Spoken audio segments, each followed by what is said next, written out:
Good morning, welcome back to Breakfast Television. The Flatlanders Beer Festival is on and continues tonight. And we brought in one of the tasting experts. Guy McClelland is a beer knight. We'll get to that in a moment, but I want to ask about trends. What's the kind of the hot thing when you go through the Flatlanders Beer Festival? Well, I'll just back up 1 sec and say trend in Manitoba market terms. Yes.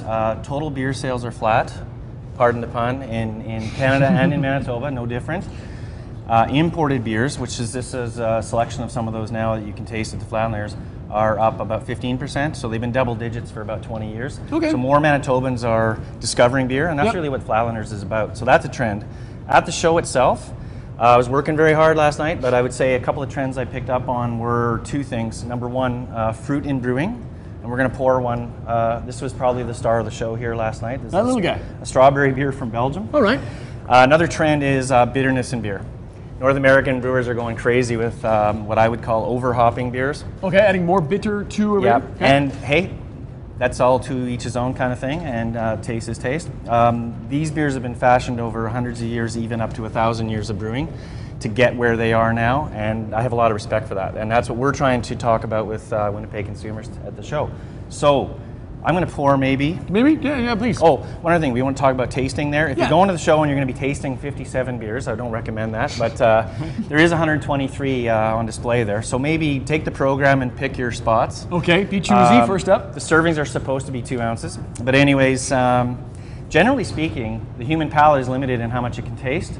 And I would just say, hey, start light. Start with lighter beers and work your way up to bigger beers. So you don't overpower your senses? Yep. Okay. So we've arranged these beers left to right. We'll do them after the camera goes off, but we're going to pour one of these. Yeah. This was probably the star of the show last night. This is Fruly from Belgium. It's a strawberry wheat beer. It's just pure beer. It's water, hops, malt, yeast, coriander, orange peel, and strawberries. Coriander, orange peel, Tastes and strawberries. delicious. Has a lot of great health benefits. One of them being low calories. Only about 1/3 of wine. You can smell that. Wow. You can smell it already. It's gorgeous. And it's actually high in B vitamin complex. Okay. Those are the anti-aging vitamins for skin and hair. Oh, that's good. 2-part pour for this beer. Let me ask you about that. So we're using a glass to get some air in there. We're putting lots of head on it, but now you're stirring. I want to get the sediments and I want to get some of that gas out, right? Okay, so anything that's at the bottom? The rule in continental Europe is 2 fingers of head is what's expected on a beer. 2 fingers is what we're looking for, okay? In continental Europe. That's really been the star of the show last night, and we expect a big crowd for this tonight. Big lineups for this one. When I'm sampling, how do I actually do it? May I? How do I sample beer properly? Yeah, there's kind of a funny little story about comparing beer and wine sampling. You've always heard about wine tasters spitting out the wine. Right. You take a taste and then. Yeah, the little joke is you don't spit out beer. No, because beer's too good for being spit out. But the reality is you only have about 5 or 6 taste receptors on your tongue.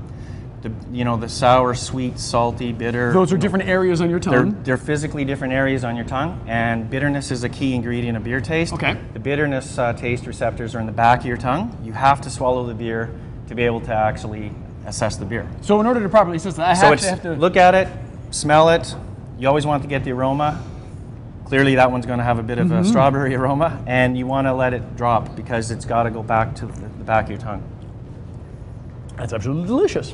And still tastes like a beer. That is an ale. The Belgians were using fruit in brewing to spice beer before the discovery of hops.